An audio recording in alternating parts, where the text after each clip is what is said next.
Good evening, one and all.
Good evening, one and all. We welcome you all to the International Webinar Series on Holistic Health, Well-being and Sustainable Development 2022-2023, commemorating Azadi Ka Amrit Mahotsav, nation celebrating 75 years of independence, United Nations Sustainable Development Goals 2015 to 2030 as part of awareness and campaigns in collaboration with Sri Holistic Health Foundation India, Sri Research Institute, Center for Art, Sciences and Wellbeing. This month we are commemorating World Health Month 2023, and also we are also commemorating India's G20 presidency this year. So with this, we shall move on to take the blessings of Almighty before we continue with today's commemorations.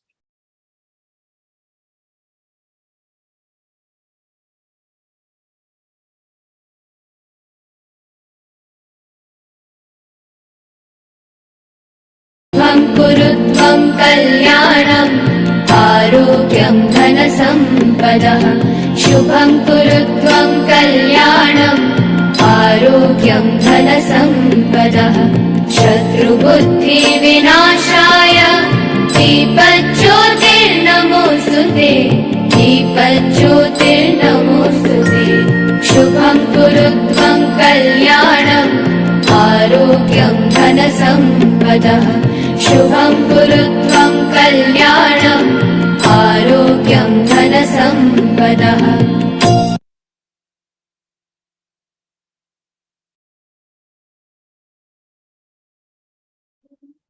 With the blessings of Almighty, we shall continue to today's commemorations.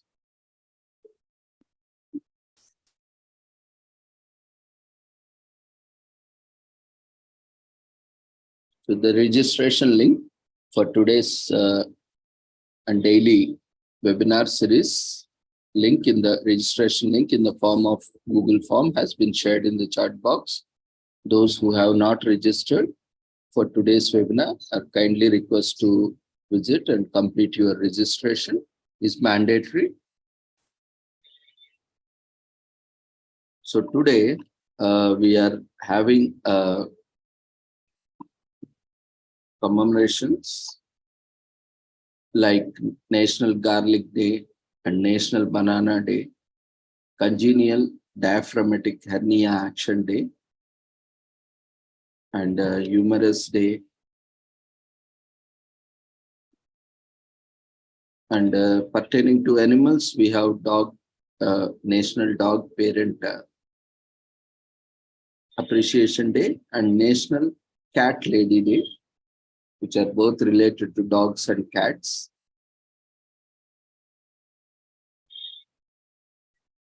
And we have disaster commemoration, National Oklahoma City Bombing Commemoration Day. And today we also have Poetry and Creative Mind Day and Rice Ball Day. And finally, the Youth Homeless Matters Day. Of course, there are many other commemorations.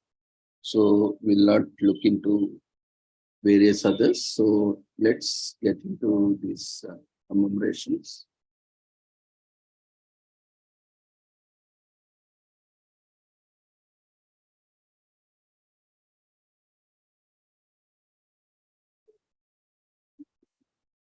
And apart from this, we have National Environmental Education Week this entire week, and Undergraduate Research Week.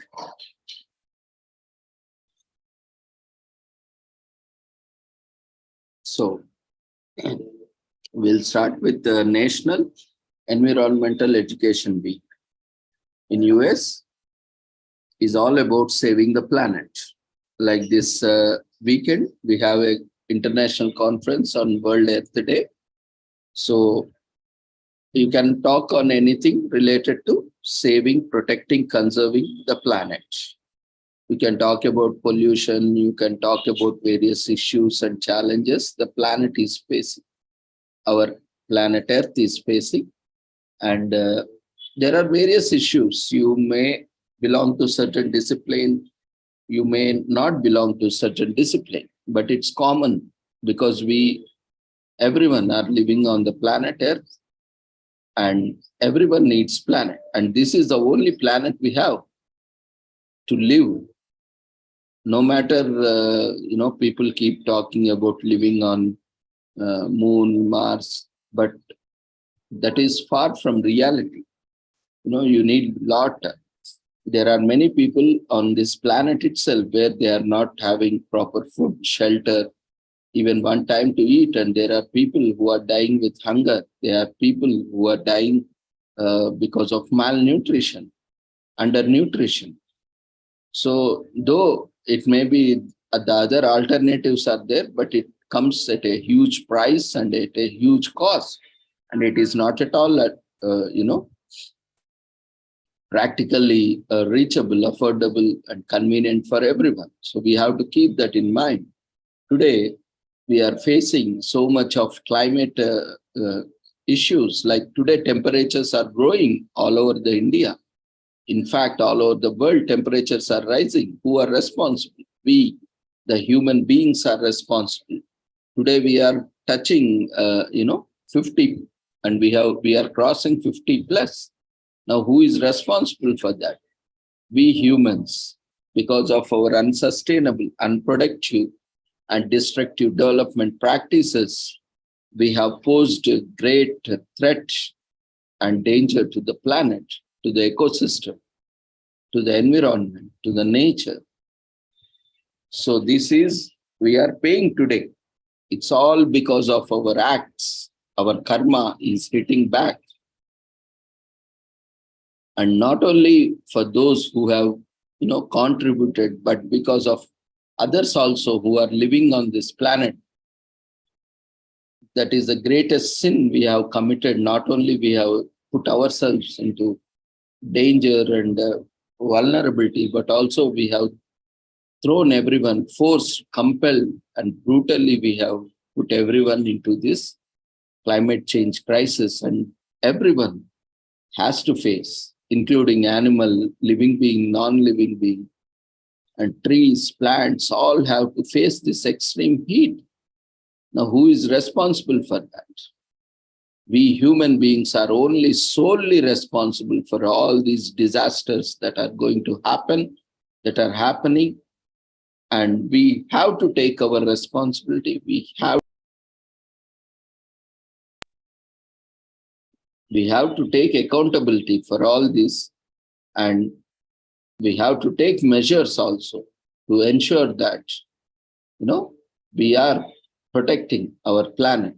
We are protecting our earth. So it is only our responsibility, because we are the ones who destroyed, who are destroying, who are causing a great disaster to the entire ecosystem on the planet, to the entire species on the planet.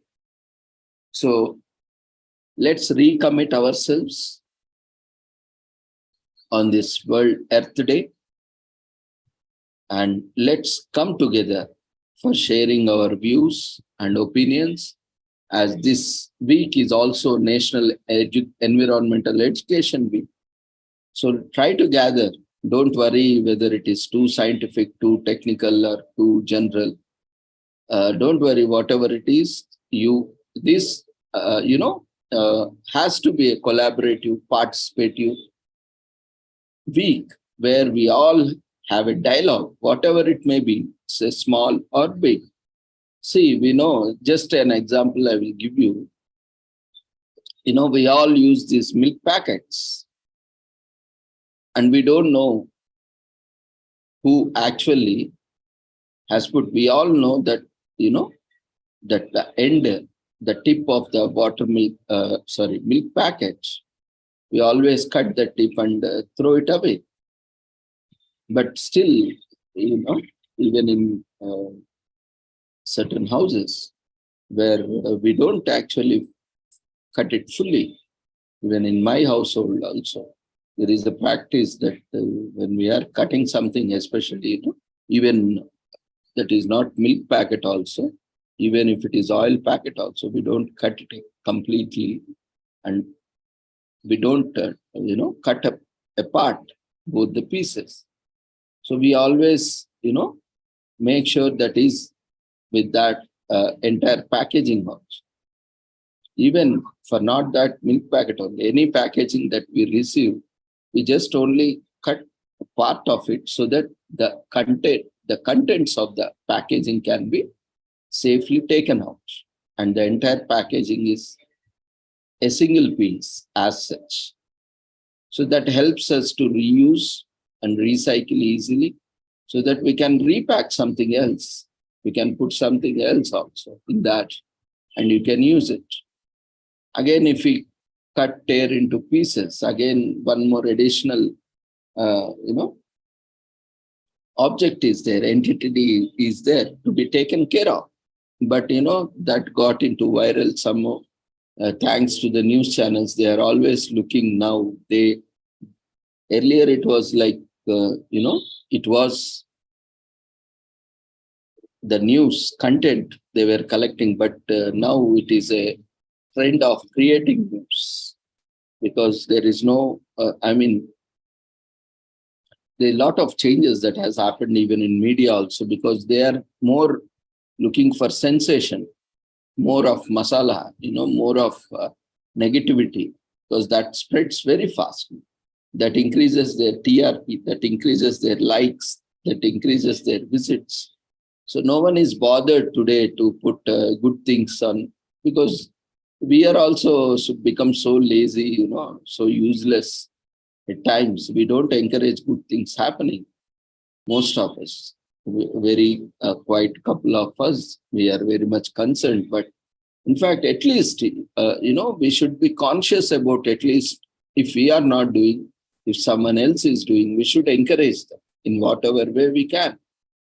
But unfortunately, no matter how much we teach them, how much we preach them, but still coming to practice, there is a lot we are there is a greater lag that is being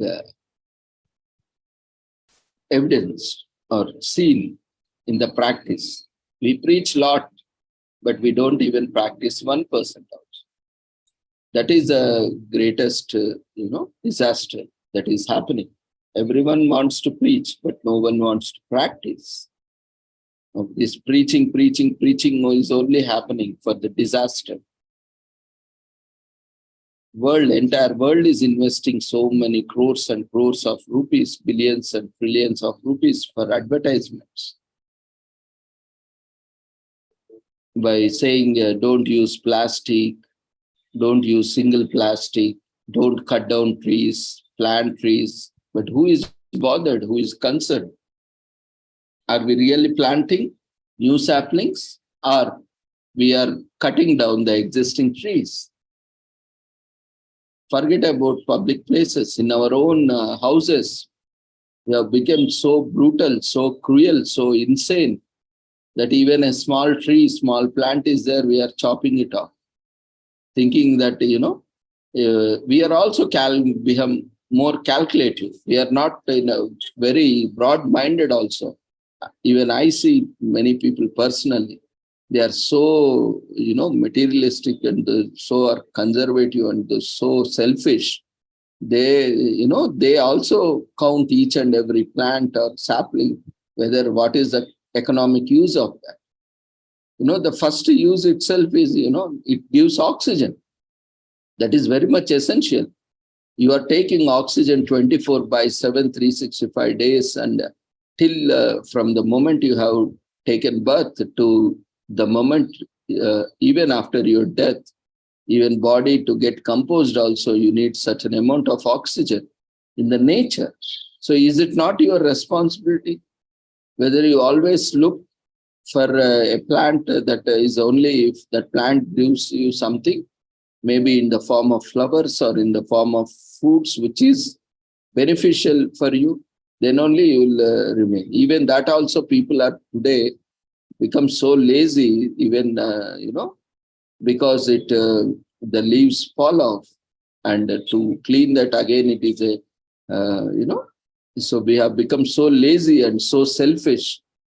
Again, in the name of, for the sake of, for even taking the exploitation of saying that these are creating, lot of accumulated leaves on the ground, or some reasons they are cutting off and chopping off. How insane, how sinful, how brutal, how cruel we have become. See, we are not at all concerned about the planet, about the nature. Today, temperatures have risen up to 50 plus. Who is responsible? People like this are responsible. No, they are not at all productive to the environment. They are always selfish people who are having this evil eye towards the nature and environment. They are unfit to be on this planet, in fact, because of their not only, counterproductive to the nature, but they are also making, contributions for the aggravation of the destruction. So we should never feel, if there is a plant, we should always provide resources and guard that plant. Whatever, okay, if you want some productive plant, there is nothing wrong. You go before plucking up or before taking it off, you immediately put another plant. No problem. That is also fine.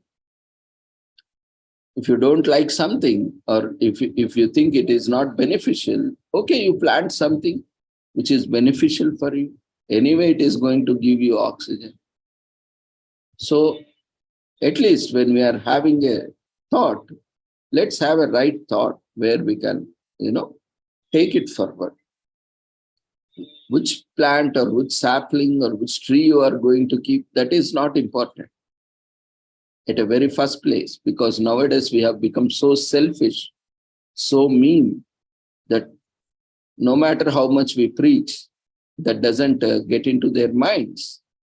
That is very practical. We are seeing today trillions and trillions of dollars is being put in for creating awareness. But what is the amount of awareness that is in? People are least bothered.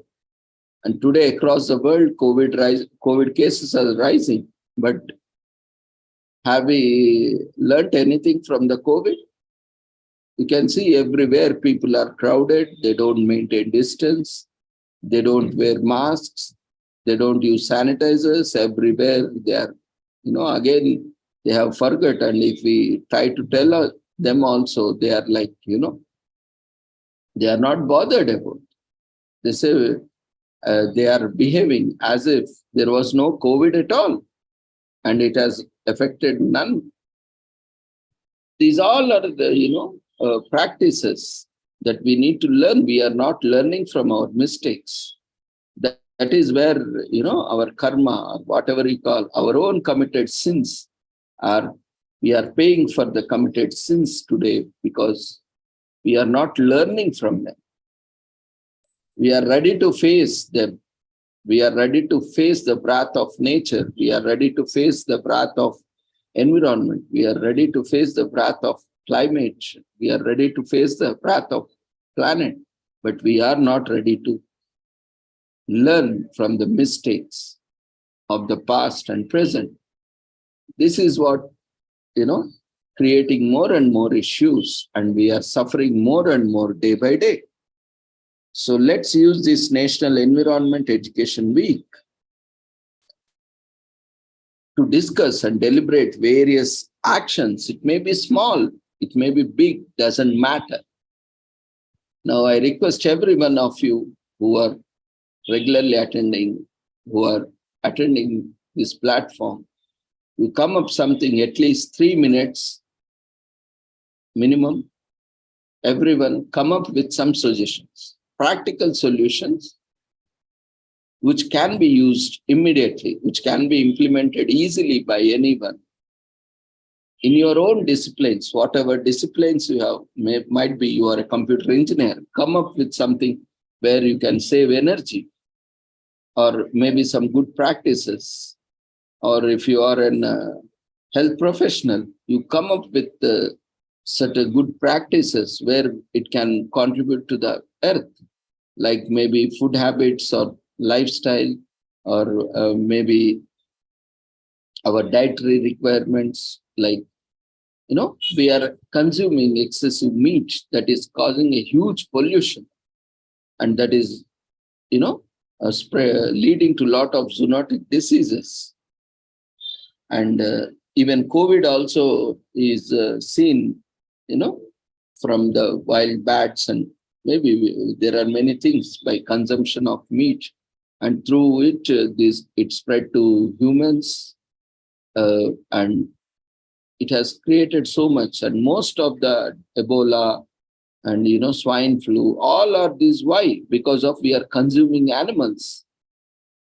And that's how all the pandemics, all the epidemics which has caused, the single cause, because we are consuming animals. That's why all the major epidemics or major pandemics that was caused on the planet was due to consumption of animals. But are we learning? No, because media is also such, notorious criminal, playing a greater role in promoting eating meat and meat products. Today, you open YouTube or you open any channel, you see lot of ads promoting junk food, lot of ads promoting meat and meat products, because they want money. They want you to eat them. They want you to get ill. They want you to get obese, so that you approach these hospitals. They will learn. Everyone will learn except you. You are the one who are going to lose your physical health, mental health, social health, financial health. Ultimately, we are the ones who are going to lose, and everyone else is going to profit. By selling junk food, by selling meat products, they are going to earn a lot. And again, after consuming all this junk food and all these meat products, and we develop a lot of diseases. We develop, we don't have any, we are having sedimentary lifestyle. We don't have any work to do. So what we'll do, we are all operating on smart devices, and we accumulate that fat and we become obese. And finally, we fall prey to obesity, and we keep paying to the hospitals, to the therapy centers, to the dieting centers. So that's what the media wants. That's what the business wants. They want to generate more transactions, more revenue, more profit. So they will promote that only. Don't expect, media, don't expect business. Their primary motive is profit maximization. It's not like Tatas everywhere who care for the values of people more than the profit maximization. It's all like, other like Reliance, Ambani, Adani, all these who are purely based on profit maximization. Though I am not making a statement here, just that is comparatively I am comparing. We can see, Tata is not into any such product where it is causing a huge thing. But see others in liquor business, alcohol business, and, smoking tobacco business. Now, can anyone deny that? Even if it is a statement made, can anyone deny that? Now, at what cost you are accumulating wealth? At the cost of people, at the cost of planet, at the cost of, earth. So that's why we say business want at any cost, even at the cost of lives of people, even at the cost of health of people, they want to promote. So don't expect them. It is their business, and their only motto is profit maximization. And the only motto they will carry out these ads, all is to lure you to become obese, to consume fat food, to consume animal products, so that they can make more business out of it. They can make more profits out of it. They can make more revenue out of it. Now, who is going to suffer? Who is going to pay? They will sell. Now it is becoming hotter and hotter. Now they will sell ACs. They will sell coolers. Now who is going to pay for that? You are the ones who are going to pay for the AC or cooler, and it doesn't work on its own. You need electricity. Again, you need to pay for that. And again, it needs water. Now see, you need water. And daily at least 10 to 15 liters, 20 liters water you consume. You need water, you need electricity, and you need a air conditioner or a cooler. And these are daily requirements. Cooler, okay, once you buy, it is there for 1 year or 3 years, 5 years, whatever, depending on your maintenance and depending on the quality. But you are made dependent on that. Now, these are the things various we have to consciously think about. It's not about, blaming someone, or we have to be very conscious. What is happening? Today, without happily, we used to live outside, even in summers also. But there is now, you can't even, we have red alerts, orange alerts. You can't even go out. There is a skin burn and there is a sunstroke. You can't even go outside. Now, who is responsible? And at least we have some homes. Now, where will all the animals who are staying outside, where they will go? Have we provided shelter for them? We are chopping off trees, cutting off trees on the roadside, and we are, there is no greenery at all. Now, where these poor animals will go? Now, who is responsible for this? Who is answerable for this? Who is accountable for this? We notorious criminals, human beings on the planet? Now, whose responsibility is this? Is it not our responsibility to care of the fellow beings, to care for the fellow species? Now, what we are doing? We have become so mean, so selfish. We don't want to take care of anyone. So all these are we have to consider. It's not saying, that is what is happening. So when we are responsible, when we are accountable, what is that we are doing? How we are contributing to the planet? So this week or this month, it gives a chance to make a change and be an environment hero or heroine without the superpowers that is. So throughout the week, the concept of environmental education is celebrated, and ideas, projects regarding how we can teach the next generation to be environmentally responsible. So this week also takes a lot at the modern society that has damaged the entire globe and planet. So this is a great opportunity. I request and I appeal to everyone to come up on this Saturday on 22nd. We are also commemorating World Earth Day.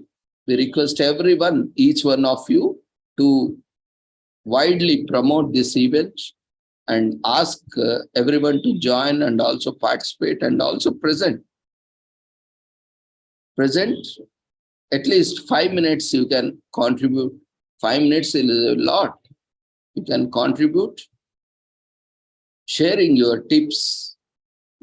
And anyway, you will be getting certificate also. That's a secondary always.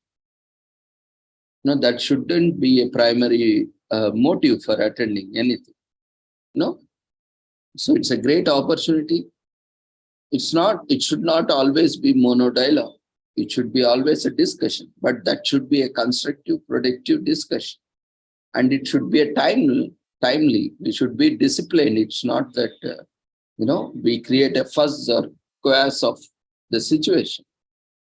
Whenever we are given an opportunity, after the session is over or in between the sessions, whenever we provide an opportunity, we have this option of hand raise, where we are waiting, stopping and giving opportunity. We should use these opportunities wherever, when there is something after the sessions, not interrupting in between the sessions. You can raise your hand, you can use chat box, or whenever a opportunity is provided, you can unmute yourself and talk and share your observations. In this way, you will also be contributing to the planet and to the platform. If that is not happening, then only one side listening also, at times is good, but also we need to encourage others who are speaking. That is also equally important. Otherwise, what they will think, whether they are existing or not, whether they are simply there or not, like environment. We have many people, but what we are doing, nothing. We are destroying, no efforts to conserve. So that is what, this entire week is, and this weekend conference is. So come up with various innovative ideas. Don't worry how you are presenting all those things. You just have some idea, you keep sharing. And at least if you don't present, we request you to come up with presentations. Otherwise, also you can share a lot of, in the discussions or in the feedback, you can put forth your observations or your own research. So environmental education is a form of education taught in the primary and post-secondary grades that looks at how human beings can better manage the ecosystem by creating environment-friendly solutions. Environment education includes subjects such as biology, chemistry, physics, ecology, earth science, atmospheric science, mathematics, and geography, and many more, and all taught to create awareness about the importance of sustainable development. In 1972, the United Nations Conference on the Human Environment proclaimed environment education as the best form of education that can be used to solve global environmental problems. Since then, there was no turning back. Today, the National Environment Education Foundation formed in 1990, has taken up upon itself to continue observing National Environmental Education Week every year to inspire students, educators, and learners everywhere to partake in projects and ideas that can change the world. It also serves as a platform that provides people with hope of better tomorrow. National Environmental Educational Week is celebrated every year before Earth Day. So till Earth Day would be the last day for the celebration. Once again, I request everyone to contribute in a very positive, productive way with your own research. So the philosophical way in 18th century, Jean-Jacques Rousseau introduced a philosophy on the importance of environmental education. Of course, in India, we have a lot more before even anyone on the planet has, given such an importance. We have Vasudhaiva Kutumbakam, that means Vasudhaiva Kutumbakam, where, we all belong to one family, including planet, including animals, or living beings, non-living beings, even birds, fishes, we all belong to one family. If you understand that itself says you need to take care of our family members, the living and non-living beings, nature, environment, lakes, mountains. How beautiful that concept has been conveyed. Can anyone else in any other way can convey such a beautiful concept of living together? Today we talk of a lot of divisions, but who are responsible for that divisions? We in the name of religion, we in the name of caste, we in the name of creed, we in the name of gender, we are creating divisions. You can see who are creating divisions and who are creating, trying to put together. Those who are trying to talk about Vasudhaiva Kutumbakam is the one who are trying to unite. And anyone who is not talking about Vasudhaiva Kutumbakam is the ones who are trying to divide. That clear distinction, clear understanding, clear conscience is what we need to have. Because all others are deviating from Vasudhaiva Kutumbakam. That means we are deviating from all are one. We all are one family. There is no other concept. When we all are one, how another concept will come? There is no scope at all for any other concept. Any other concept comes only to divide, only to create divisions. That is what's happening today. We are deviating from that and with our own vested interests for taking undue advantage or to exploit the people or the population or the resources, we are creating divisions, divide and rule. That is what being done. And we are like the scapegoats. We are blindly following. We call ourselves, intellectuals, highly educated, highly knowledgeable, but we are the fools. We are the scapegoats. We have fallen into the traps of these, and we are like a, flock of sheep, or we are following them. We forgot, we lost our conscience. We lack our wisdom, and we are still promoting such that if we have, then we should only promote Vasudhaiva Kutumbakam concept, because that is only all-inclusive concept. Today we are talking about inclusivity. How does that inclusion comes without Vasudhaiva Kutumbakam concept, where everyone is included in that concept, and you are deviating from that, and you are talking about inclusion? What the hell you are going to bring? Already you are you yourself excluded from the inclusion, and you are talking about inclusion. That is making fun of yourself. This is what the reality. There is no one to teach and there is no one to learn also. Now all these, they will come, they will talk about that perspective, this perspective, consumerism, capitalism, humanism, different theories, all are, which are going to create divisions only. Because When you are deviating from Sanatana Dharma, when you are deviating from Vasudhaiva Kutumbakam, there itself you are creating a new division in the society. Whether it may be that you are promoting existing division or whether you are creating a new division. So what right you have to talk about existing divisions, because you yourself are creating a new division or you are promoting an existing division. And now you keep on talking that there are divisions in the society. There is, racism, casteism, all who have created, we ourselves have created, and we are maintaining them. That is why we say we have to thrive towards casteless society, religious-less society. How that is possible? Only when we go back to Sanatana Dharma, where there is no religion. Only when we go back to Vasudhaiva Kutumbakam, where everyone is included, including, living beings, non-living things, living beings, non-living beings, and all those are included, part of it, including nature, including lakes, mountains, including planet, all inclusive. See, we have such beautiful concepts, but we have been programmed in such a way that we don't accept them, we don't recognize them, we don't practice them.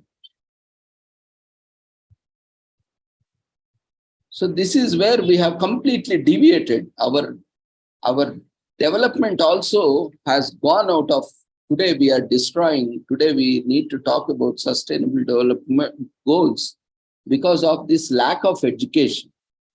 Today we have deviated from Sanatana Dharma, today we have deviated from Vasudhaiva Kutumbakam concepts. That's why we are facing trouble today. The only two things the greatest change that we have to go back to Sanatana Dharma. We have to purge all these religions, all these castes, all these schemes.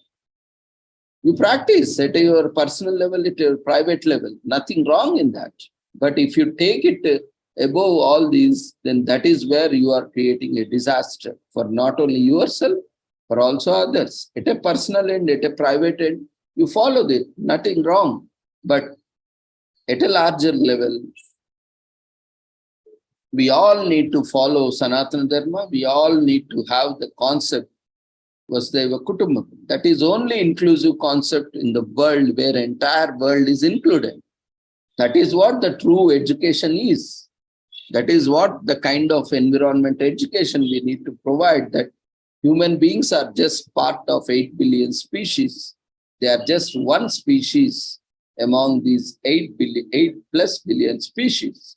And they have more responsibility, they have more accountability, and it is we have to ensure that the rest of the species, rest of the planet live in harmony with us and happily with us. We need to protect, we need to conserve the planet and all the entities, living beings and non-living beings. So this is wonderful opportunity. And the UN Conference on Human Environment declared environmental education a must in 1972. Thus, we see even in all courses, there is an appreciation course on environment, which might be a credit course or non-credit course. And Connecting the World, UNESCO launches their environmental education newsletter, Connect, in 1976.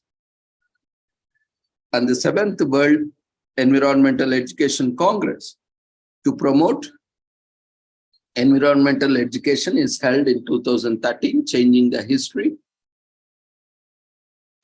So environmental education is worked on throughout the year, but a special week in April is dedicated to environmental education to bring attention to the cause. So it is not just for the 1 week of April or just for the April, it is for every day, every moment, every second. And awareness and sensitivity to the environment and environmental challenges, knowledge and understanding of the environment and environment challenges, and attitudes of the concern for the environment and motivation to improve or maintain environmental quality and skills to identify and help resolve environmental challenges are the four elements of environmental education.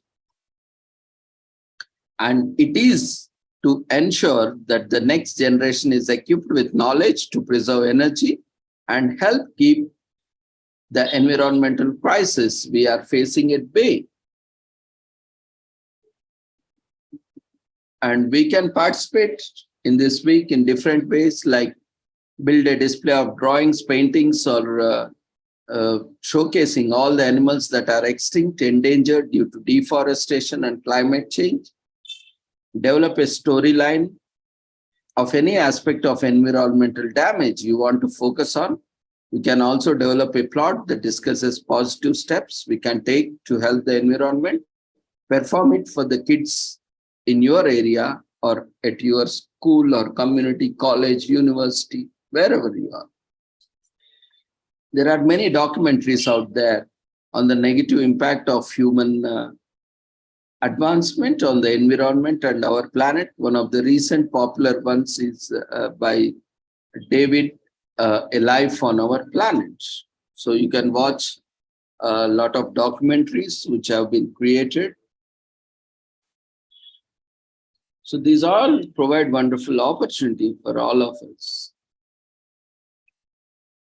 And according to NASA, all rainforests will be destroyed by 2100 if faster efforts to save the environment aren't made. Thanks to the efforts of, once again, praise these notorious criminals who are none other than human beings. In next 80 years, all the rainforests will be destroyed. Now, who is responsible for this? We, the notorious criminals on the planet, we are responsible. We are going to be responsible. We have been already responsible for that. And we are exploiting, we are abusing the nature environment. And see, 2100, how far is it from? Now we are in 2023. How many years are left to destroy the entire rainforest on the planet?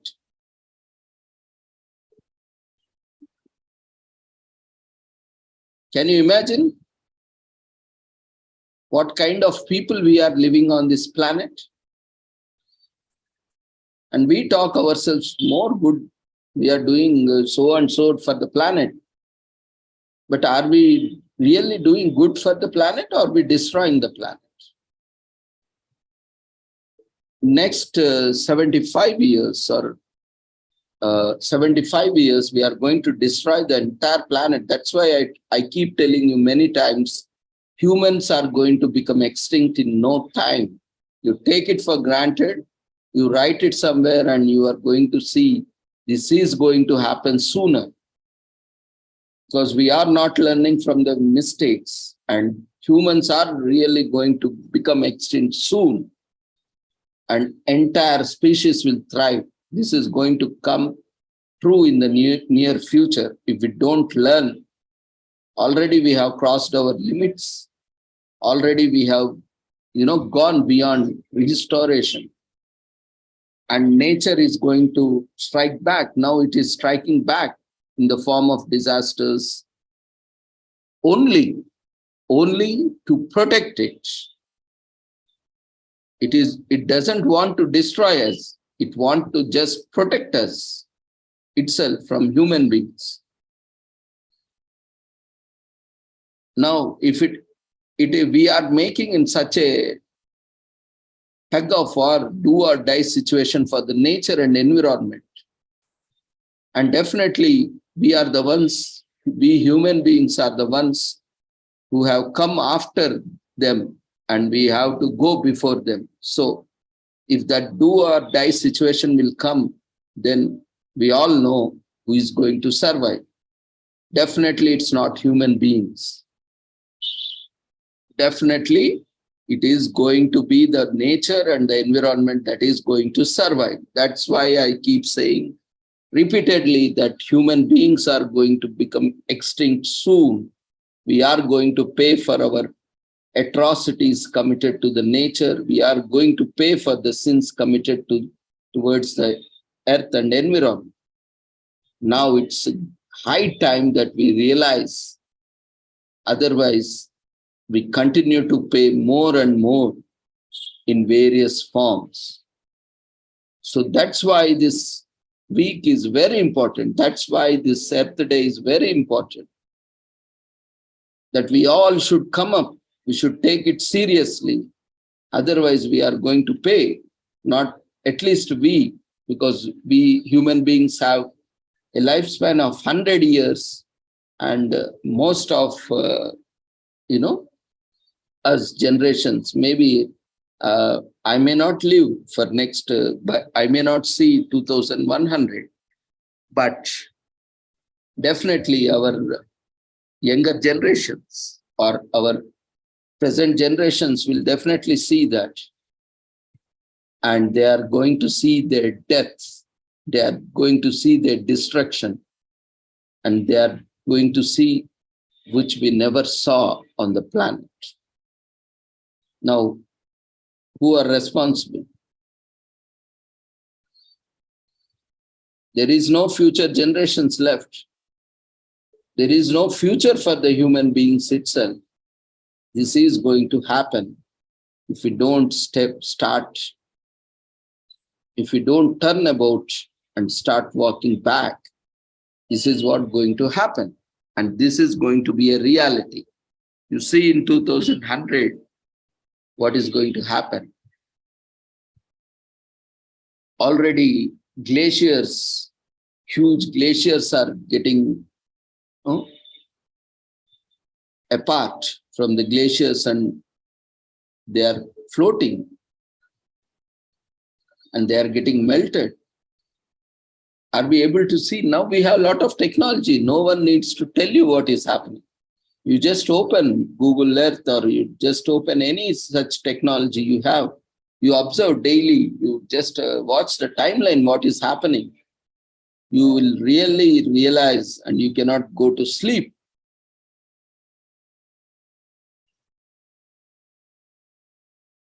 That is what is happening in this world. And who is responsible? Who is accountable? We ourselves, because we claim ourselves as highly intellectual, highly wisdom, highly educated. Now what the hell we are doing here? To our own planet. I think we are the most eligible fools and idiots on the planet who are, destroying our own planet on which we are living. There is a good story in our books and everywhere, a man sitting on the branch and cutting that own branch where he's sitting. Like that, we have become the fools and idiots and notorious criminals who are staying on this planet and destroying our own planet. Now, what is that? We are destroying our own selves. We are planning for our own destruction. This is what the present day's development is. That is why we are talking about sustainable development. That is why we are talking about environmental education.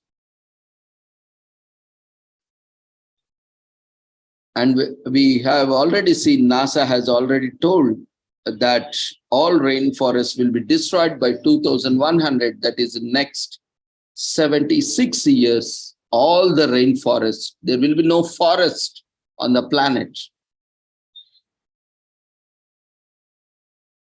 If we don't step back, if we don't take measure, then there will be no forest on the planet. That is statement made by NASA. And hope at least the so-called educated, the so-called intellectual, the so-called scientists, at least believe, because they are the ones who are working for NASA. NASA is not just some one entity, a building. It is a lot of intellectuals, lot of scientists. So they themselves are saying, we have destroyed a lot, and in another 76 years, we are going to destroy entire rainforest on the planet. Now, what is our responsibility? Think over, ponder over. Now there is no need of how much money we are accumulating. See the world's richest people. After the 2100, forget what your wealth can't buy you single drop of water. And your all accumulated wealth will not be able to buy you 1 second of life. Imagine what is going to happen.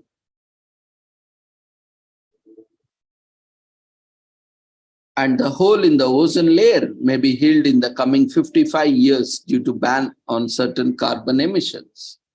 But it is currently more than 11 million square miles wide. But recent research has said we have seen that ozone hole, the hole in the ozone layer is healing. But if the pollution, if the emissions are continue to rise, then again that healing process will be reversed and greater, the hole will become wider, and you know what is going to happen? Yes, the ultraviolet rays is going to hit the planet directly and will be burnt alive. When you go into the sun, under the sun, that's all. You are burnt into ashes. That is going to happen. It's not a fiction. Unfortunately, that is a fiction. Maybe tomorrow or day after tomorrow, we have this climate fiction day, where you see a lot of movies today, you know, which are, that is going to happen. All these are fiction, we call it science fiction, and we are commemorating to, I'm not exactly sure, but it is tomorrow or day after tomorrow, we are having the climate fiction day, where we are going to talk about, visualize how our future is going to be. So in the next 55 years, if adequate measures are not taken, imagine before 2100, we are going to be burnt to be ashes. Now, where is the future? Tell me. Our forefathers, our ancestors have given us so much, but what we have done? Our children, we are not giving anything for our children. In fact, not even the planet also. Tomorrow there is no planet for them to live also. That is what we are doing today. Around 50,000 species living in the forest have become extinct already. They are no more on the planet. 50,000 species. Can you imagine? Human being is just one species. Now, what is happening? What we are doing? And we have just 1% of water in the world that is consumable by humans. We had 3% of water. Now it's only just 1% of water that is available for the entire human beings for consumption. And that is also going, that's not enough for all the human beings. And in no time, that 1% will also be gone. Remember, that is going to happen soon, because glaciers are melting, the temperatures are rising. That 1% is in the form of glaciers, ice, where pure water is there. Especially the Himalayas, where we are getting all these Ganges, all these rivers. We are getting pure water from Himalayas and these glaciers only. Now, because of glaciers are melting, you go to Himalayas and other areas, North Pole, South Pole, you can see rocky mountains, no ice, no glaciers. Now, where will the water come from? Now, who is responsible for all this? So, we have to think about all this, and this week is very prominent for all this. And our planet is approximately 1 million years old. And thanks to our human beings, in the next 100 years, we are going to destroy entire planet. See, 1 million years it has survived, and thanks to the human beings and their greed and their exploitation, and in next 100 years, it's going to be destroyed. At least planet, if not destroyed, the human beings are going to see the extinction. Thanks. Let it happen. We are not worthy to be part of this planet. We are not worth to be living on this planet. At least the rest of the species will thrive. That is good for planet. Because anyway, we are not contributing to the planet. So even if human beings become extinct, planet was there happily before human beings, and it will be happily after human beings. Nothing will happen. What will happen? They will live happily. You know, like COVID time, what I've seen? With all human beings inside sitting. Nature has prospered a lot. The environment has improved a lot. Same way, if humans are not there forever, planet will thrive like anything. It will live for another millions of years. So now this is a kind of do or die situation for the nature, which we human beings have created. We have left no choice for the nature and the environment and the planet to destroy human beings. Otherwise, it is going to be destroyed. Now, this is the point where we need to think whether we live in harmony with the nature and environment or whether we die. We have no chance now because it's a situation of do and die, and we are not independent. Nature is independent of us.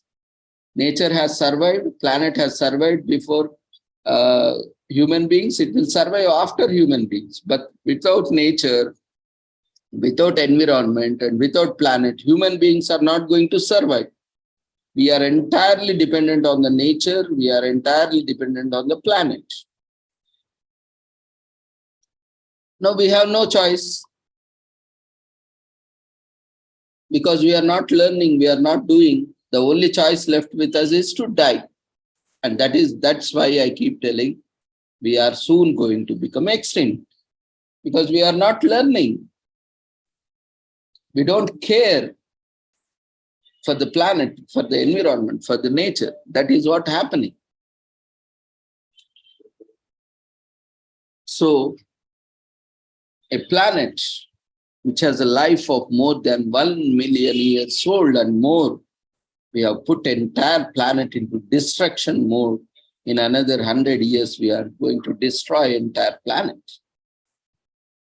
That entire credit goes to human beings only, notorious criminals on the planet. Maybe I need to find better ways. Maybe you can also suggest some better words to describe this human race.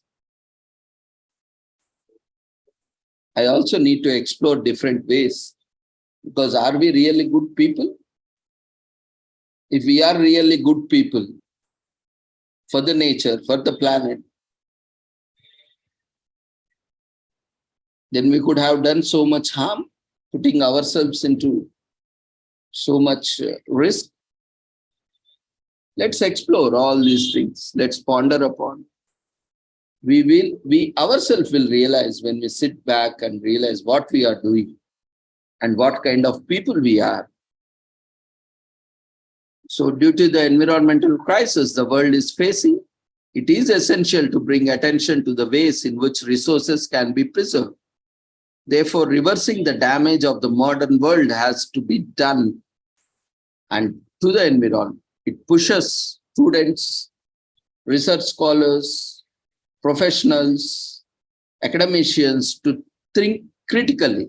According to a study by Stanford University, programs for youngsters that focus on environmental education tend to ingrain a desire for knowledge in them and the ability to critically analyze problems. If issues such as climate change, deforestation, air pollution, biodiversity loss, and numerous others are not solved in the coming years, the world as we know it will cease to exist. However, a difference can be made if the youth is taught to be proactive towards saving the environment. So this is the high time we learn from our mistakes.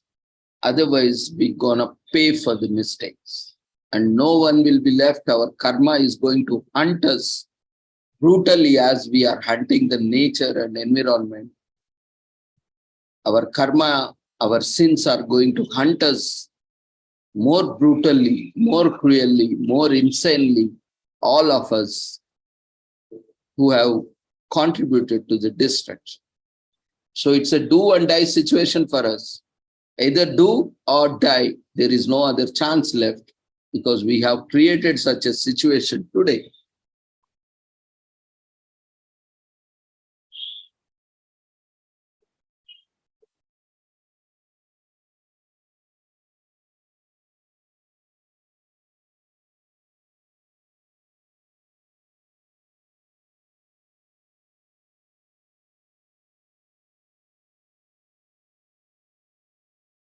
So with this, we shall end commemoration for this day, and this entire week we will be talking about environment.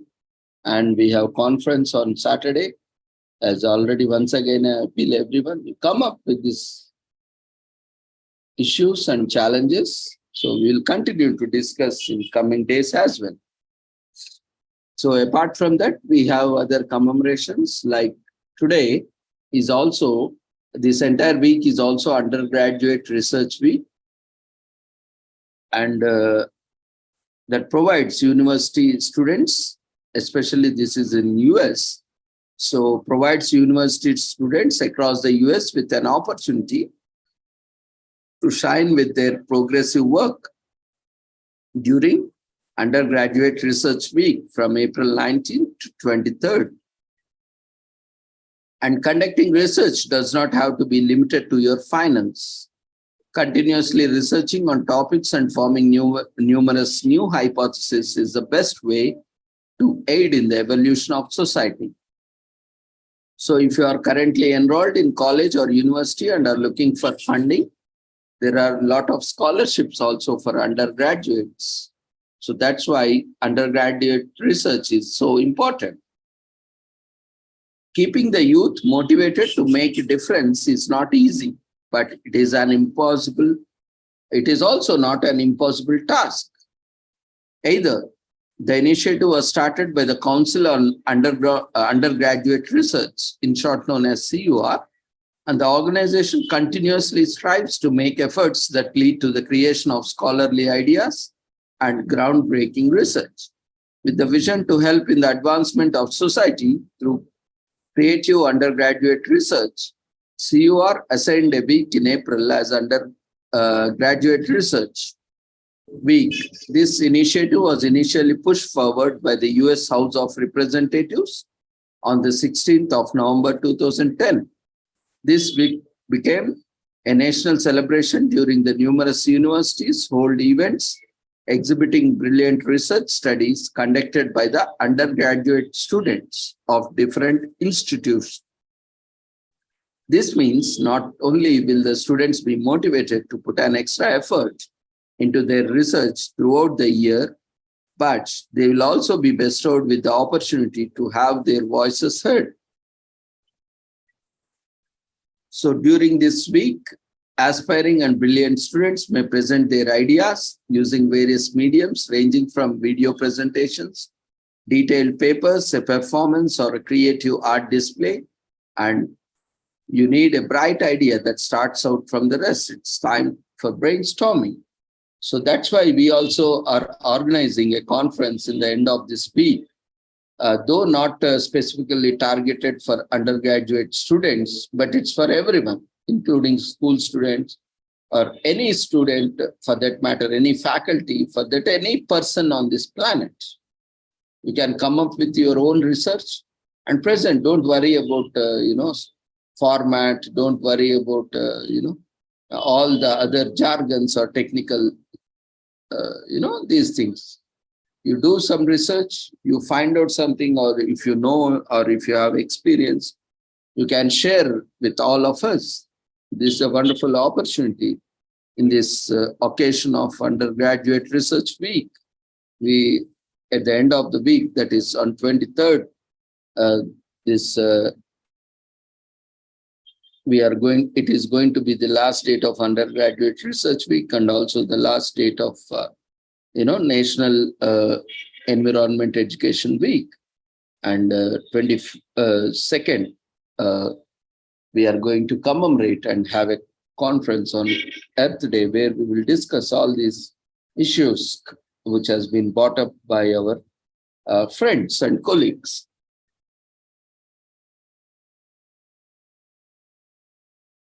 So it's time consuming only if you procrastinate and let the work pile up. Otherwise, this undergraduate research is, not so time consuming. You can either join a faculty member's research project that is very easy, or start a solo project and come with a research idea with a group of students. That can also be done. But if you don't lack that kind of skills or talents or knowledge, then it is always good to, join a faculty member's research project so that you can learn, you can take the assistance and guide your research faculty. And all is required is motivation and proactive attitude to take up part in the research week. And you can also shoot an interesting video to showcase your research findings to attract audience, or if possible, form an interesting narrative and represent it in the movie form, like a storytelling or narrative. And if you don't have the skills to produce a video, just write an entertaining and gripping script and have some actors play in it and go it out live on Zoom like this, or whichever audience you want, online or offline. And to stand out from the rest, you can present your findings through an animated short video. This will also make the presentation appear super professional. So it's entirely up to your choice how you are going to present yourself on this weekend. Whether you present orally, whether you make a video, or whether you add special effects, visual effects, or animation in, or you just simply present the stats or in the text form, whatever you are comfortable, your convenience, you can come up. Make sure you are presenting something which is relevant to the theme and topic. And there are around 261 research universities in the United States, and the US provides a J1 visa for the international students interested in studying and doing research. The Massachusetts Institute of Technology is the best undergraduate research in the university, the MIT. In 2019, the Department of Defense issued $3.51 billion to fund research programs, which is the federal funds for the research. And the faculty members at research universities are expected to partake in research and are required to publish research articles. And research is for faculty too, not just for the students. So working for yourself is always better than thinking or than working for someone else. Why choose an undergraduate years to put in effort?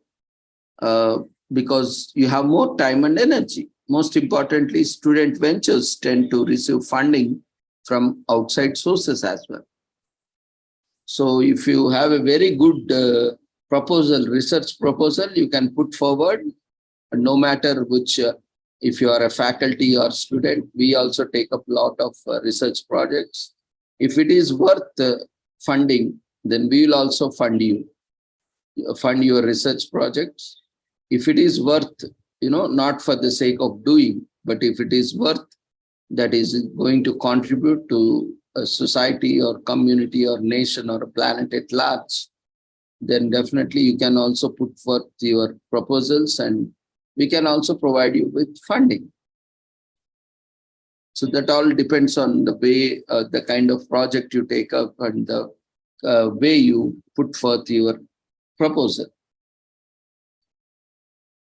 And if you invest in your graduate years in research, you are more likely to feel motivated since you will have a goal and vision to work towards. A big idea is all you need to change the world. And case in point, the creation of Facebook, Apple, and numerous other brands, ventures, and ideas that have completely changed life, we all know. So with this, we shall conclude this commemoration. And we have other commemorations. We'll quickly move on because we have just half an hour left. Today is National Garlic Day, and you know the benefits of garlic. And there is something in air during the National Garlic Day. And Egyptians worshipped garlic as God and even used it as currency. Do you know that? And that's not all. Garlic supposedly gave strength to the Greek athletes and warriors, warded off the evil eye, and protected maidens from evil limbs, not to mention vampires. So in all cultures, you know, this garlic has played a great role in terms of nutrition, in terms of religious or spiritual beliefs.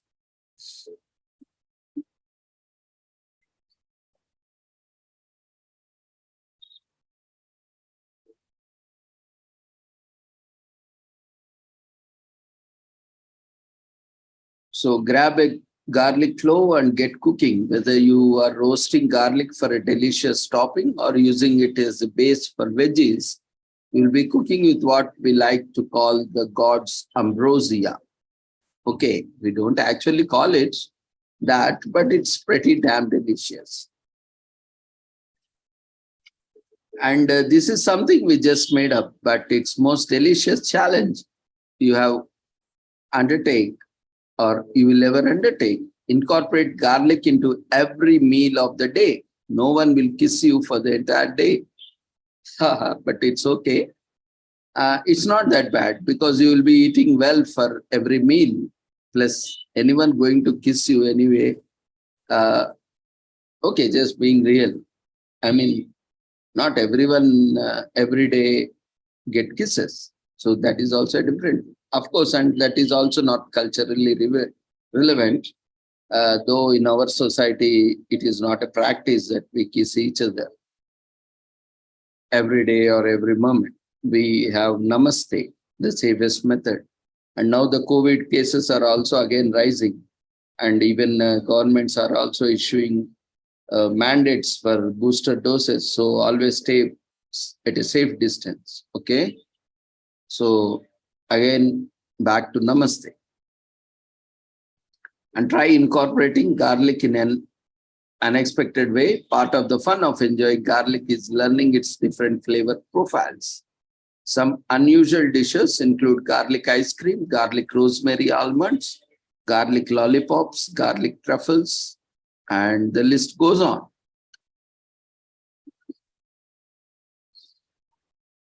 And we have variety of garlic, like it can be sweet through caramelization and roasting. It can be buttery and savory through sorting. And it can be pungent and sharp through slicing it raw. And no matter how you slice, sort, or roast it, garlic is truly multifaceted plant. It is very good for health. So try to incorporate garlic into everyday cooking. And several studies have shown that garlic can reduce blood pressure and lower cholesterol. So we all, consume a lot of junk food and high cholesterol. So this is a great remedy.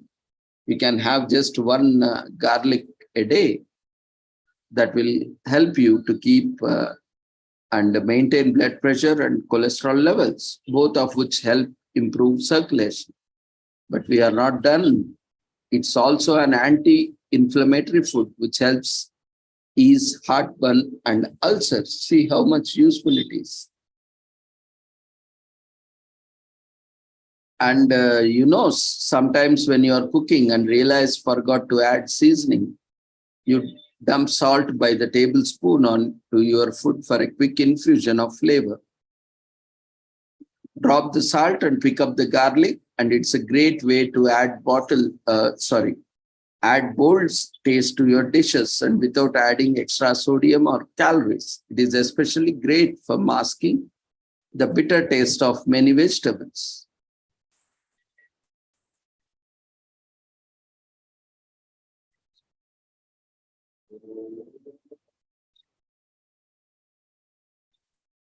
Today, we are also commemorating congenital diaphragmatic hernia Action Day in US. So, in short, known as CDH, Congenital Diaphragmatic Hernia Action Day, or Congenital Diaphragmatic Hernia, in short, known as CDH, is a condition that occurs when the diaphragm, a thin sheet of muscle separating the chest cavity from the abdomen, is not fully developed or has a hole in it. So this partial development of the hole causes the organs from the abdomen, like the bowels, stomach, or liver, to move up into the chest cavity. So CDH is a lesser known condition that is quite common throughout the world. David Y. Icke, the governor of the state of Hawaii, started the day to raise awareness about CDH. So what it would be like to have all the organs from our abdomen pushed into our chest? Just imagine how congested would be the lungs and heartbeat. Can you imagine the severity of such a condition? This is what a congenital diaphragmatic hernia is. So CDH is a birth defect that results from an underdeveloped or malformed diaphragm. Unfortunately, this is a lesser known common condition that requires more attention. And it is a life-threatening condition in infants that can result in death due to complications. Complications can arise in two major forms: pulmonary hypoplasia and pulmonary hypertension. It has mortality rate from 40 to 62%. So Dr. Lazare Ribéry first described CDH in 1679 after he noted the condition during a postmortem of a 24-year-old person. Similarly, Dr. Luther Emmett Holt was described the clinical and postmortem findings of CDH in 1701.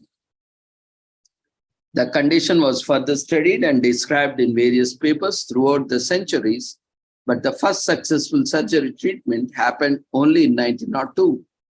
The advancement in neonatal medicine has increased survival rate after surgery for infants. The advancement in ultrasound scanning technology has also made it easier for doctors to diagnose the condition at an early stage. This further helps to start treatment at the earliest and reduce risk. Pulmonary hypoplasia and pulmonary hypertension are two major causes of respiratory failure in infants due to CDH. These conditions can restrict blood flow to the lungs and can decrease lung volumes significantly. And usually the first stage of treatment is securing the airway through intubation. The malformation in the diaphragm is usually repaired through a technique called plication of the diaphragm. The outcome of the surgery depends on various factors like the severity of complication, genetics, the size of hernia, and etc. So the overall survival rate in the US is approximately 65 to 70% for a baby surviving diaphragmatic hernia. How serious is CDH? It is a medical emergency and will require immediate surgery and long-term medical care. And researchers have so far not been able to link certain chemicals or nutrients as a cause of CDH. And there is also no proof that it runs in families. So there are a lot of newborns all around the world suffering from CDH. Some of their parents lack money and awareness, which can be fatal for their babies. Try to spread awareness and help everyone getting a fighting chance. You can also raise funds, be a volunteer for an organization, or even fund those in need. But beyond all, that you can spread information and educate people about the complications of CDH and how to get help. The right information at the right time can save lives. An important event that you can participate in the wearing the pink, blue, yellow, and CDH awareness ribbon. Share ribbons among your friends and encourage them to wear the ribbons and educate others who do not know the importance of the day. And doctors can detect CDH by ultrasound as early as 16 weeks in pregnancy. Around 50% of the patches used for repairing CDH will reoccur. So there is high reoccurrence. And research shows that in US alone, 1 in every 3,600 infants is born with CDH. And 40 to 48% is a reported overall mortality rate for the CDH. And some studies claim that around 147 babies are born every day with CDH. So the day is best used for sharing information about the condition. This information could save a few lives by making people aware of the lasting effects of CDH. Raising awareness can also help bring support and acceptance to those suffering from it. And CDH can considerably affect the quality of life. The newborn baby should be properly treated before the condition causes complications and lasting damage. The day can push some serious momentum and energy to much needed medical research in the field. And early diagnosis is the key to reducing the severity and effects of CDH.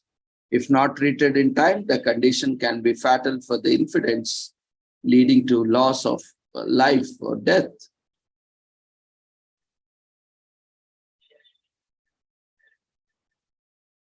And today is also commemorated as Youth Homeless Matters Day to raise awareness and public discussion of homeless young people so that there can be sustainable and innovative solutions for supporting their needs and their dreams. So over 20,000 young people in Australia aged between 12 and 24 are homeless on any given night.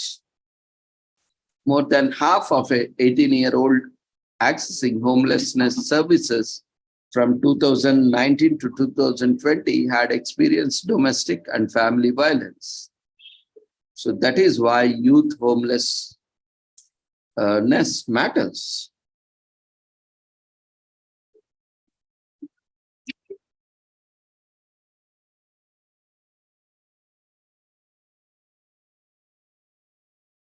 And today is also commemorated as Rice Bowl Day in US and also in various other countries.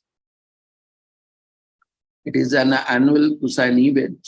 This day honors one of the most well-known and delectable Japanese dishes of all time, the rice ball. See, not only we Indians, but many of countries across the world consume rice in various forms, and rice balls are quite common even in India.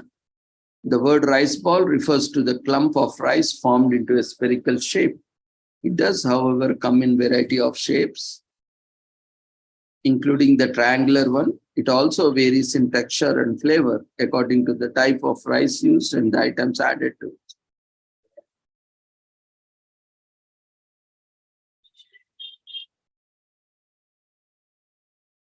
A rice ball can be of any type of cuisine made from rice. The material is then molded, compressed, or otherwise mixed to make a ball shape. Rice balls are especially popular in Asia and many other cultures where rice is consumed. It was a universal meal with several extraordinary properties, not the least at which it was its capacity to form an airtight seal and hence protect and preserve meat kept within. Of course, there are, two types, veggie and non-veggie. Both, and again, this meat is an addition, not in original form of rice ball. It is not originally part of it. So as a topping, they use this also. And don't feel like eating a cold rice ball for dinner. Not a problem. The rice is dipped in vinegar to assist it to connect and form the previously stated airtight seal. But the application of soy sauce destroys those bonds and make a loose rice dish combined with the items it's filled with. So throw that back into the frying pan and reheat it. Again, there is a lot of research that you should not reheat the rice. Anyway, we'll not get into that now. But plain rice balls with no spices or additions were the norm. Even, that is not only for festivals and other normal days, but also we give rice balls to our ancestors when we do our death rituals or, all these Pitru Karmas and all other things. So that's how important these rice balls are. So until the 1980s, all the onigiri had to be handicrafted, making a rare and expensive treat that could only be purchased in Japanese restaurants. All of that changed in 1980s with the introduction of machine that manufacture triangle onigiri. And the method has been constantly refined since then, making mass-produced onigiri available to the public. So that is rice balls. So onigiri can be kept unrefrigerated for up to 6 hours due to salt in the rice, and that should be eaten at room temperature or slightly warm. To keep the rice balls from getting soggy, wrap them individually in a wax paper or plastic wrap and store the nori separately and wrap it around the onigiri just before eating. And rice balls are produced with the white rice, which is heavy in carbs, yet is a mainstay in many people's diet due to its nutritional value. So making some tasty rice balls is a great way to celebrate this day, and it's rather very simple. Just take some rice, cooked rice, and make a ball. And that's how your rice ball is formed. And you can make your party even more sociable by hosting a rice ball themed party. You can invite your friends and family to your venue and let them sample many types of rice balls you cook. You can add different flavors, different ingredients to make it a variety. You can also use social media and online media and offline to spread information. And rice balls can be filled with many things. So use your innovation and creativity. The Japanese name for the rice ball is onigiri. So rice balls are called as onigiri in Japanese. And the most common form is a triangle. However, there are many more options like heart or rectangular shapes, along with the round shape. The dried sweet seaweed is usually wrapped around the bottom of the onigiri, allowing you to hold the onigiri steadily.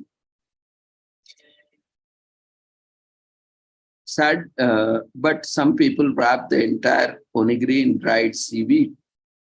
Anyway, it's a choice. There are many ways to wrap. You can use any of the convenient material. And it is also prepared not always with white rice. It can also be prepared using fried rice, white rice with spices, sprouting brown rice, or white rice cooked with different things like peas, mushrooms, and so on. You can use your creativity and prepare based on your taste, likes, interests. And since 11th century, rice balls have been a popular snack, and Rice Ball Day commemorates the popularity of these rice balls all over the years. Rice balls are popular because they are simple to make and delicious. They can be served with fresh seaweed or any pickle, plum, or whatever, anything that goes along. And rice balls came into a wide range of flavors from sweet to salty, and take your taste senses on a journey by eating several types of rice balls. Today is also commemorated as Poetry and Creative Mind Day to honor the bright minds of poetry and their craft. It is a day that shines a light on how poetry and other creative mediums have helped shape and color many lives throughout the history. Whether it may be songs or haikus, limericks, sonnets, elegies, or epics, poetry has been the power to affect even the hardest hearts and is a simple example of how far human creativity and expression can stretch beyond its limits.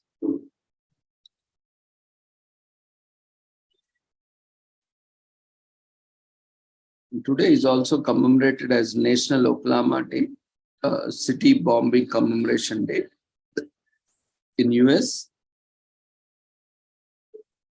And the day aims at honoring the deceased, injured, and volunteers when the devastating event occurred. Two anti-government extremists, Timothy McVeigh and Terry Nichols, perpetrated the terrorist attack. They did this with white supremacists and right-wing terrorist sympathies.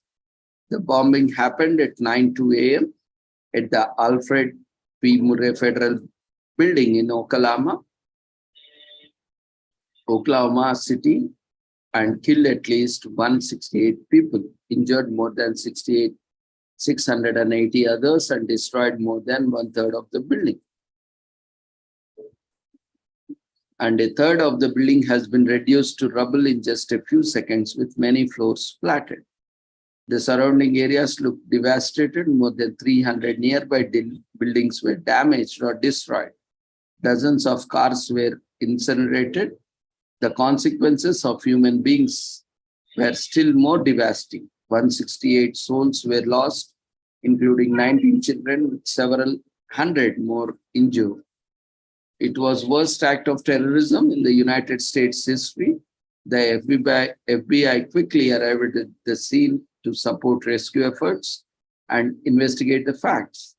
There were clues in the area they found on April 20, thanks to the rear axle of the rider truck. The vehicle identification number was traced to a body shop in Junction City, Kansas. Employees helped the FBI quickly compose a composite drawing of the man who had rented the van. FBI agents started to show the sketch around town, and local hotel employees supplied a name, Tim McVeigh. So he was sentenced to death and executed by lethal injection in 2009.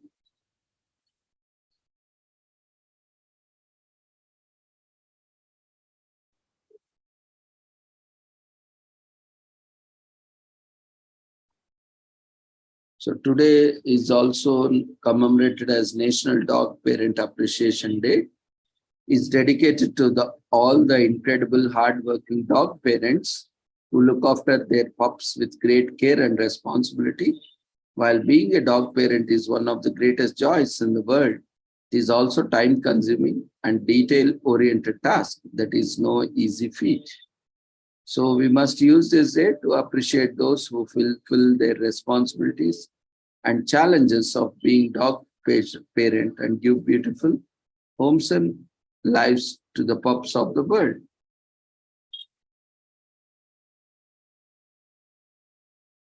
And today is also National Cat Lady Day in Canada. To embrace your kitties and give your cat some catnip. The creature brings you joy, but that's not all. Pets not only steal our hearts, they also help us to improve general cardiovascular health by lowering cortisol, cholesterol, and blood pressure levels. Cats are carnivorous little hairy animals with 4 legs, a tail, and claws that people have domesticated as pets. from ancient times, even though they are not descended from the African wildcat and used to catch vermin.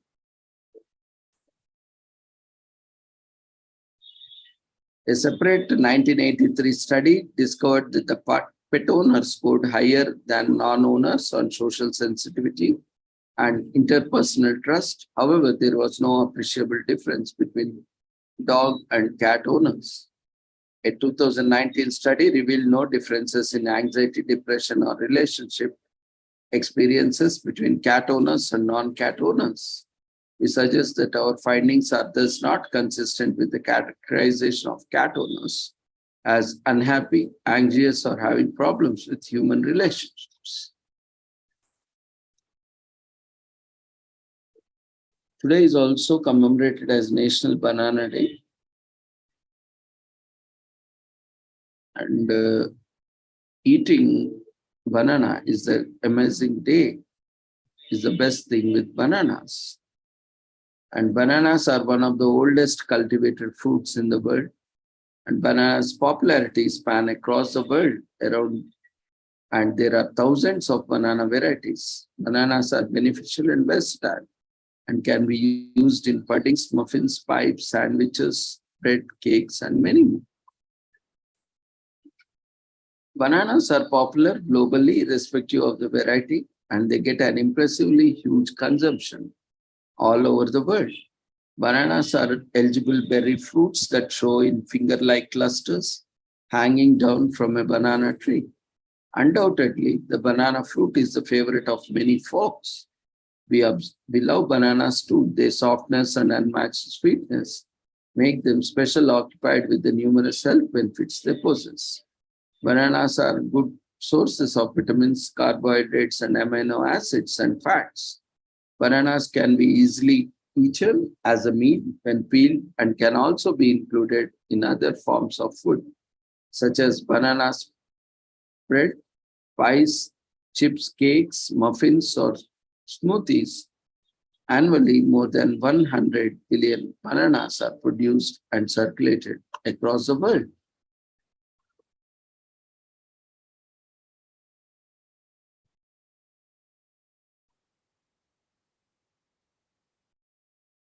The fact that all berries are fruits, therefore berries are class of fruit. Bananas grows from a flower with every single ovary, having a soft and sweet middle, and also contain one or more seeds. All these qualities make bananas botanically berries. The ability to balance and choose varieties based on the performance or preference are hallmarks of a healthy diet. There is no specific number of bananas that is recommended for daily consumption, but 1 or 2 per day is a good start. Some people may dislike bananas, but we love them. And what better way to celebrate National Banana Day by eating them? Create massive awareness for those who are oblivious of this day.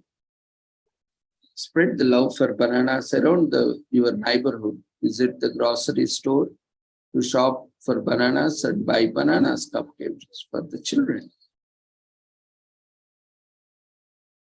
So today is also commemorated as Humorous Day. Is a day dedicated to finding humor in whatever situation comes our way, no matter how difficult. It is a day encourages us to look on the bright side of the life. It is a reminder that we can have a good time with humor or laughter, which is said to be the best medicine. So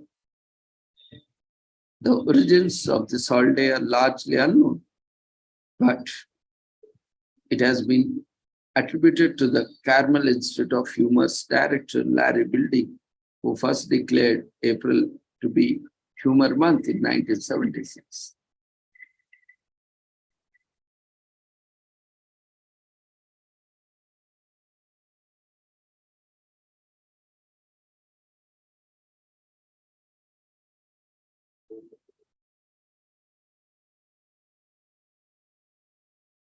Humor has many benefits and plays an important role in overall health. It allows people to breathe in more fresh air and stimulates the functioning of their lungs and respiratory system. When you laugh hysterically, You are releasing physical tension from the muscles in your body. Laughter has also been shown to improve heart health by boosting the heart rate while simultaneously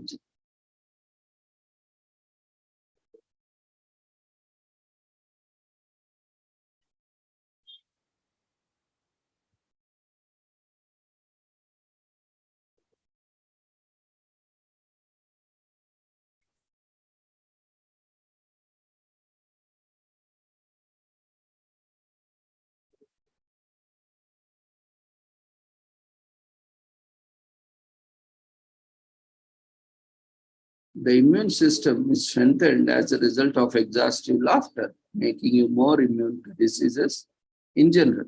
By giggling, you are raising the number of antibody producing cells in your body and increasing the efficacy of your T cells.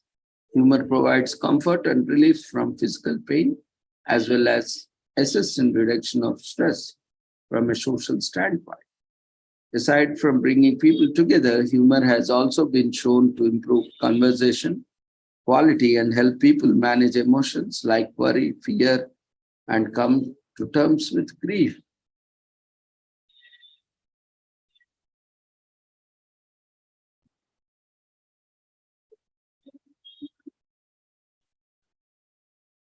So with this, we have other commemorations like Refresh Your Goals Day, which reminds us to take action to renew and regenerate our health and wellness aspirations.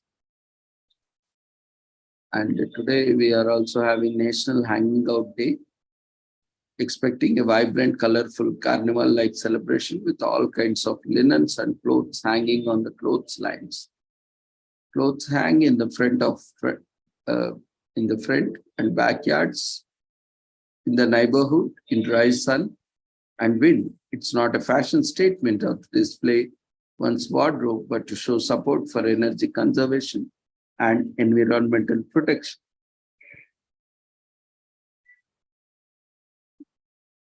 And many people celebrate this day by hanging out their washed clothes in open to mark this day.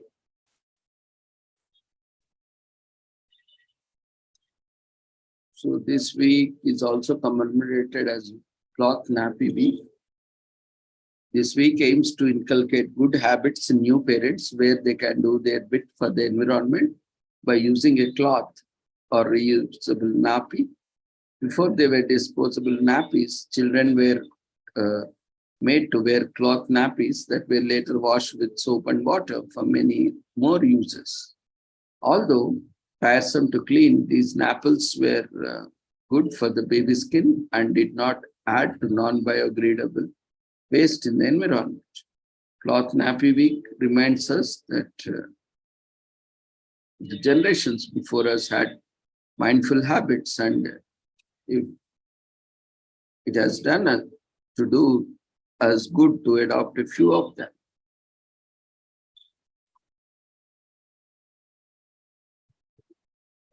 So finally, we have National Poker Day. That's all a great time to spend your family without having to talk or go about or a big outing.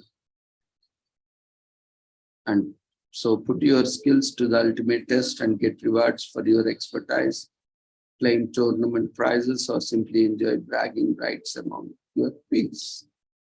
So with this, we shall conclude this day. And thank you, everyone. Before you leave, we request everyone to quickly register for the webinar if you have not yet registered. And the feedback form has been launched. We request everyone to quickly fill up the feedback form. It will be open for the 5 minutes. Everyone immediately start attempting the quiz. Polls to provide your feedback.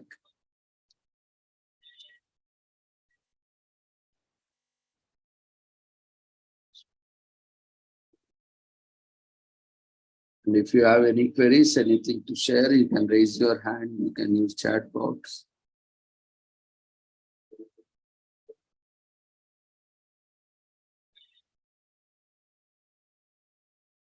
So if there are no queries, then thank you. See you all tomorrow. Take care. Good night. Quickly fill up the feedback form.